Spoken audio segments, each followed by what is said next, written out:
Throughout this course, we've been using action hooks. There's another type of hook called filter hooks. Filter hooks are similar to action hooks, except for one thing. They are past a value, and you're expected to return a value. In most cases, it's a modified version of the passed-in value. We're going to be using our first filter hook, so get ready. Let's view our recipe post on the front end. As you can see, our post is displaying like any other post. The only thing missing is our recipe data. There are a couple of ways we can go about this. The recommended way is by using a filter hook. Filter hooks can be used by using the add_filter function.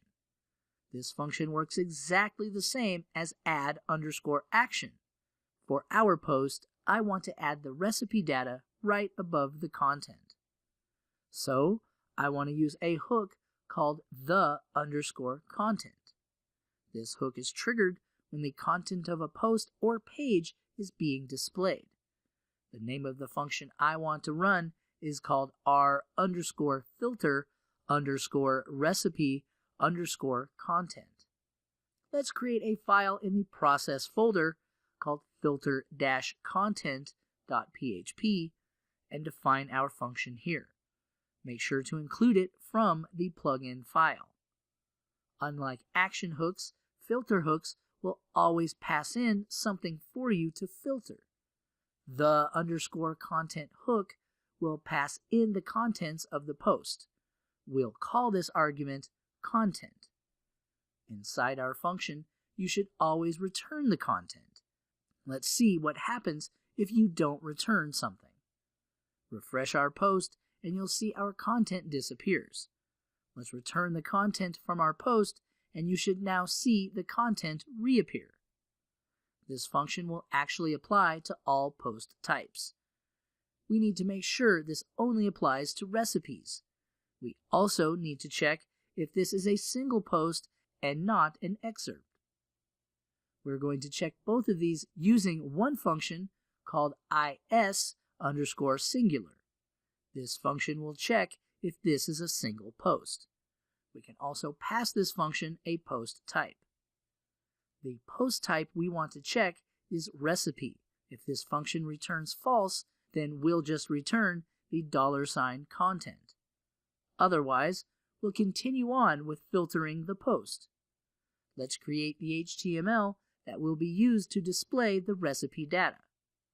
Create a file inside the process folder called recipe-template.php. Add the following HTML.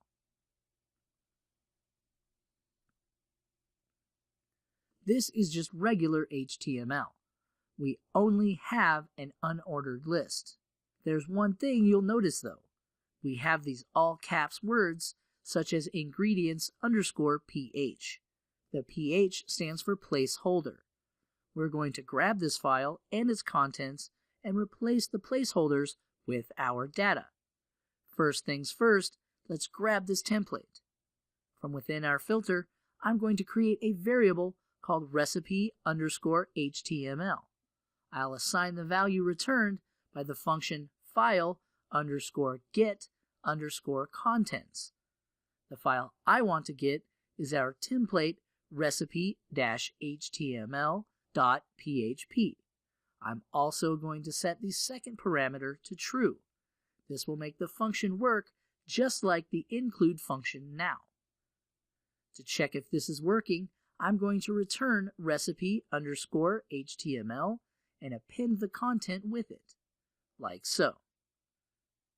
Let's refresh the page and you should now see our template right before the content.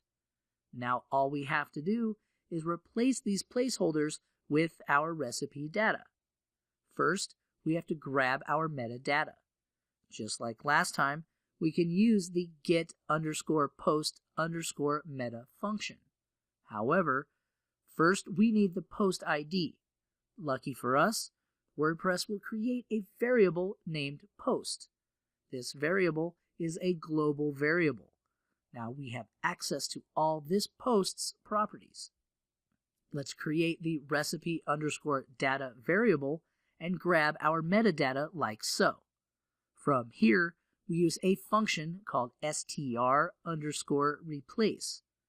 The first parameter is the name of the string we want to replace. In our case, we want to replace the ingredients placeholder and replace it with the actual ingredients from our metadata. The third parameter is string that will be searched. It's as simple as that. I want you to do this for the rest of our placeholders. You should now have something similar to what I have. Let's refresh our page and you'll now see our data. This is the power of filter hooks. They're similar to action hooks, except you will receive data to filter and be expected to return that filtered data.